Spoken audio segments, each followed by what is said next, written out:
This one is by far the best looking Lion King fan comic.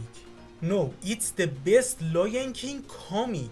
Even the official comics don't look this good. The old official Lion King comics look like edited screenshots, and the new Lion King comics look weird sometimes. But this is perfect. It's beautiful. It is a perfect transition of the movie's art style into a comic art style. The outlines, the coloring, the shading, and all the other art related topics that I know nothing about is done amazingly. There are fan media that look official, and then there are some fan media that look like this, that saying it looks official to it actually is disrespectful. No, fan media have evolved so much nowadays that we should now say stuff like this official art looks so good. For a moment I thought it was a fan art. Because yes, some fan-made stuff are that good, and it's not just the graphics, no, the story is also great. So yeah, a great fan comic that you should check out. But be warned that it can get pretty dark sometimes. Timeline-wise, there is the first king, which is the story of the very first Lion King.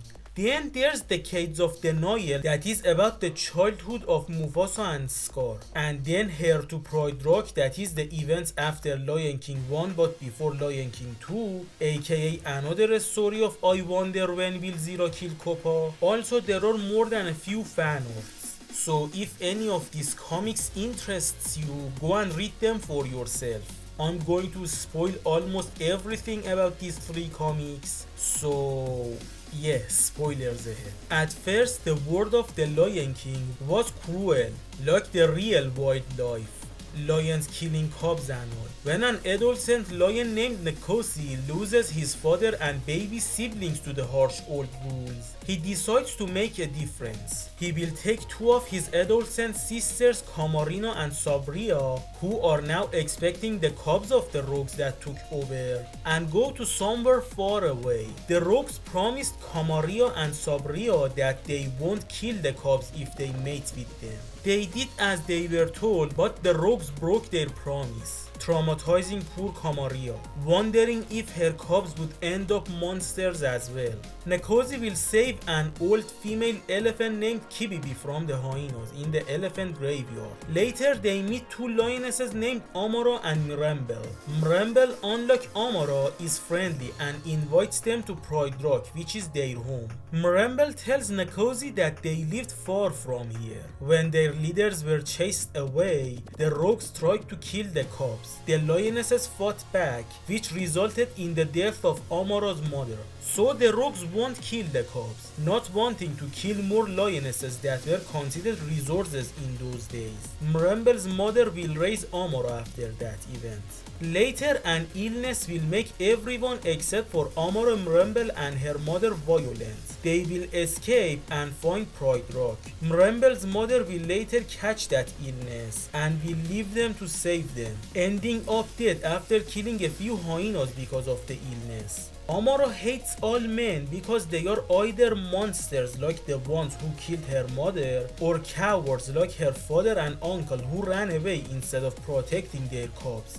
Well, it's not true all the time, but from her point of view, I can't blame her. In order to show his worth to Amara, the next day Nkosi invites every single animal to Pridelands. He tells the animals that he wants some rules to be created to make the world a better place. Stuff like only killing for food or not killing young ones and so on.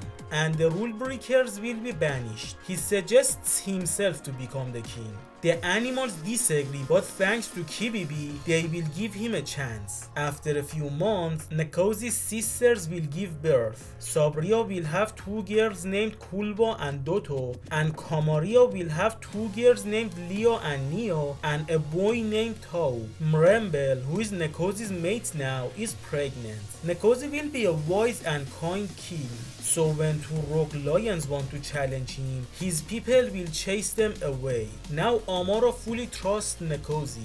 Mirambel will come back with their cub. Nkosi is so happy to be a father. I love characters like this. Goofballs that know when to be serious and when to be themselves. At first he thinks he has a son, but he won't have any negative reaction when he realizes it is actually a she. In fact, he is very happy to have a daughter and is not the type to look down at girls. They will name her Zalira. The animals won't take it positively because lionesses are usually the ones who hunt, even though the lions are usually the ones who eat first. Nekosi will try to have a cup with Amara to see if he could have a son this time. She will eventually agree, but under 3 conditions. 1. Mremble will stay as the queen. 2. She gets to name the cubs. And 3. If her cubs were all female, then Zalira will be the future ruler. Mremble is also fine with it, not Zalira though. The cubs will meet 2 hyena cubs named Kwanzaa and Cheko. They will play with them innocently, but their parents use this as an excuse to attack the cubs. Kwanzaa and Cheko and Alila, who is the disgraced daughter of the hyena family, will help the adult lion save the lion cubs. Tao will show his bravery to his sisters and cousins, and they will start respecting him instead of bullying him. Things won't end well. The hyena queen will capture Doto, and this scene reminds Kamaria of the death of her young siblings. So she will attack without thinking, which results in throwing Kwanzaa to his death, who was trying to stop his mother from harming Doto, leaving his now mourning vengeful brother alone. Sabria will hate herself for becoming the very same monsters she hated. Nekosi will tell Zalira why he wants a male heir, and also tells their backstories when she asks about it. The next day, the hyenas try to use this as an excuse to kick out the lions, but Alila will vow for the innocence of the lions and save them, making her an honorary part of the lion family after being kicked out from her own. Amara will give birth to 2 girls, Ayo and Kizia, making Zalira happy, and Tao, well, his reaction says it all. Zalira will soon join him because these new girls are quite the troublemakers. Nekosi will betroth Zalira and Tao so that he could train him to be the next king alongside Zalira as the queen. The kids won't like it. They will argue, and in the end Zalira will shout Tao's origins to him when he insults her. He will ask his mother and she will reveal the harsh truth. Tao runs away. The adults will look for him tomorrow, but when they wake up, they realize the cubs left the cave at night. Before Nekosi leaves with his sisters to find the cubs, he asks Kibibi to help his queen manage the place. She doesn't accept it because she doesn't think she is ruler material. She tells her backstory and we realize that she used to be a leader, but when she makes a mistake that gets her youngest granddaughter killed, she banished herself. Nekosi says that she has learned from her mistakes, so she reluctantly accepts. Tao will end up in Nekosi's birthplace and meet Akil, his father. Akil believes that stuff like cub killing is also part of the circle of life, and from his point of view it kinda makes sense. I mean, if the other animals can be killed in any moment by the lions, wouldn't it be unfair that lions would usually die in a normal way? But well, the franchise is called The Lion King, and we see the story from a lion's point of view. So he murdered lions, so he is the big bad, and our heroes will meet each other in Nekosi's birthland, and after an adventure they will have their revenge and also make new friends. When Akil reveals that he will sacrifice his new sons to survive, even his family is against him. Our heroes capture Akil and tell him if he lives right now, they won't kill him and his brothers. Akil does as he is told, but they will kill his brothers anyway because that's literally what he did to them long ago. Nekosi will cancel the betrothal, but during the adventure we realize that Tao and Zalira do have feelings for each other, and from my understanding of this behemoth of a family tree, Tao will become the next king. Nekosi's mother will apologize to her children for supporting the evil old rules and tells Nekosi that he inherited his compassion from his father. Here we also see the origins of the dead lions in the sky. This is where we are right now, so start watching HydraCarina right now to read the rest of the story when it comes out. In Decades of Denial, we see that Mufasa and Taka are not twins but triplets. There was a middle daughter named Thema. Mufasa was the future king, Thema was promised to a prince to another kingdom, and Taka was the future leader of the Lion God. Mufasa would be taught by Ahadi, Thema would be taught by Uru, but Taka would be taught by Ahadi's cousin Makali, who was the Lion God leader of the time, who wouldn't always teach Taka because he was on a dangerous mission all the time. So Taka becomes jealous because his parents don't spend enough time with him and nobody has taught him the lessons his siblings know. So Taka tries to spend his time with the other cubs. Arguments happen in which both Taka and the other cubs are to blame, but Taka has already learned how to be manipulative and make his mother do anything he wants. Taka would spend his remaining time with his great uncle Thondo, who is the selfish lion if I'm not mistaken. And selfish to Taka was like how Scar was to Simba. While Uru tries to strengthen Taka's confidence, Thondo does the exact opposite. Taka does everything to be admired like Mufasa, but it just doesn't work. Taka would act arrogant to mask his insecurities. Thema is nice to Taka, but she is nice to everyone. Taka already acts like the Scar we loved / hate, as he makes a fool out of an adult cheetah to save Shenzi, Banzai and Ed. I already love Taka's attitude. He enjoys spending time with the hyenas because they admire him. Taka will later tell his family about this and they act as negatively as possible. Mufasa doesn't believe that his brother met hyenas because they would have definitely harmed him. So Taka goes to the elephant graveyard to prove it. Taka will be saved by Serabi and her mother who live in the Outlands. Ahadi shows up and invites them to live in Pridelands, but Serabi's mother says she should talk about it to the other Outlanders. On the way back to Pride Rock, Taka complains about being the lesser son and stuff, and Ahadi says that maybe he was wrong and Taka's lesson should start right now. Ahadi tells Taka that when Mufasa is the king, he should make sure that he makes the right decisions. Taka says what if Mufasa won't listen to him? So Ahadi asks him if he knows why he is named Taka. Taka sarcastically says because he was trash. Ahadi says Taka also means to want. When he was born, nobody thought he would survive long enough to open his eyes. But he surprised them. He was louder, feistier and greedier for milk and attention, and because of that he survived. He is named Taka because he wanted to live. He was named Taka because when he wants to do something, he will do it. It's my favorite story of why Scar's real name is Taka. Here Serabi and Zero are half sisters and they love each other. Their father is the strange lion who is named Shaka here. He is sexist and favors his sons. Meanwhile he wants to prove Zero isn't his daughter, even though it's obvious. I mean, come on, she is literally you without the mane. Shaka is the son of Thondo, and because Ahadi didn't have any brother, Shaka thinks that he should have become the next Lion Guard leader. But that title was given to Mohatu's nephew-in-law who wasn't even royal. Instead, Shaka becomes the keenest of sight, a role he believes to be the most useless one. This attitude would result in his banishment. This story is also unfinished at the moment.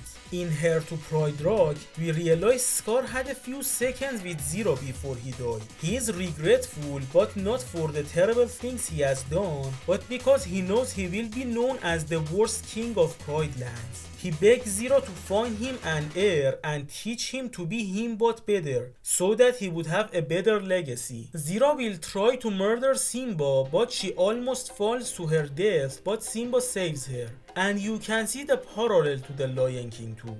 Once she accepted the help of her enemy, but she would never do that for the second time. She already feels guilty for being saved by Scar's killer. She has a younger sister, and Zero was basically a mother to her because their mother died when she was young. And she does care for her, in her own ways. Zero pretends to be cool with Simba. At first, Nuko had a good relationship with Simba's family. He called Serabi auntie and he is happy to see baby Kopo. Zero will meet a lion who looks just like adult Kovu. He is Metoto, Nuko's half brother and the only other son of Scar. Zero knew Scar had many other cubs with many other lionesses, but she thought they were all female, so it's shocking to her. Scar banished a son that would have been a perfect heir over a small and stupid argument, I assume. And yes, your unfortunate suspicion is true. According to the family tree, Kou and Vitani are the cubs of Zero and Metoto. Zero did the thing with her stepson, but we haven't reached that part in the comic yet. Koppa isn't named yet because Simba and Nolo can't agree on a name. Simba suggests the name Kayan that Nolo doesn't like.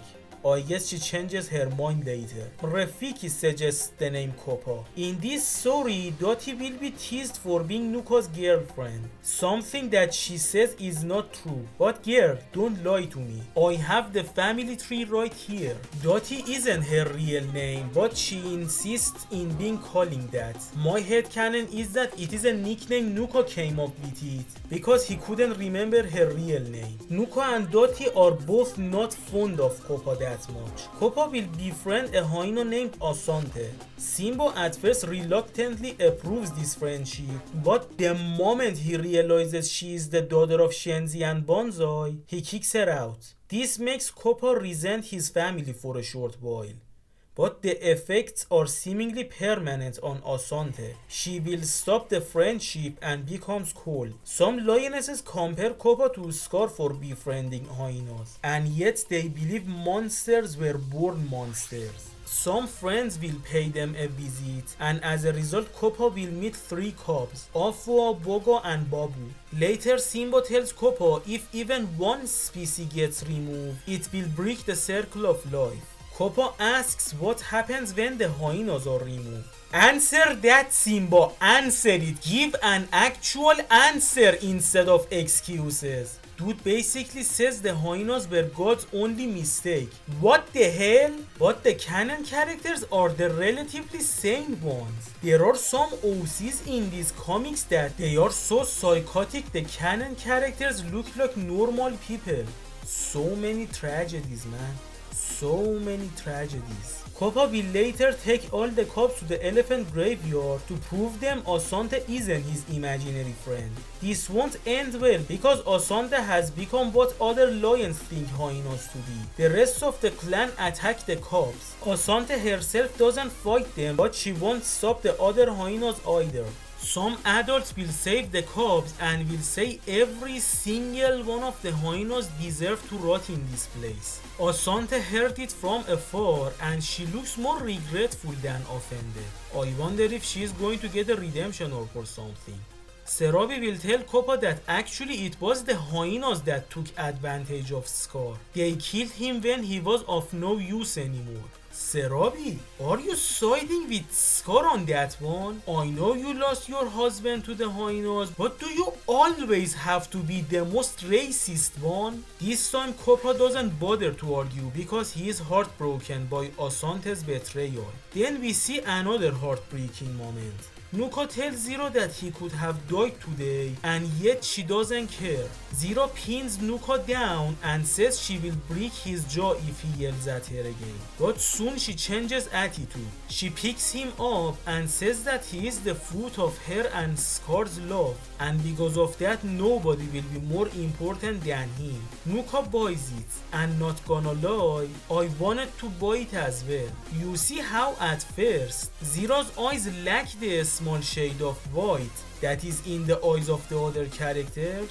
That's because after the death of Scar, she had been dead inside.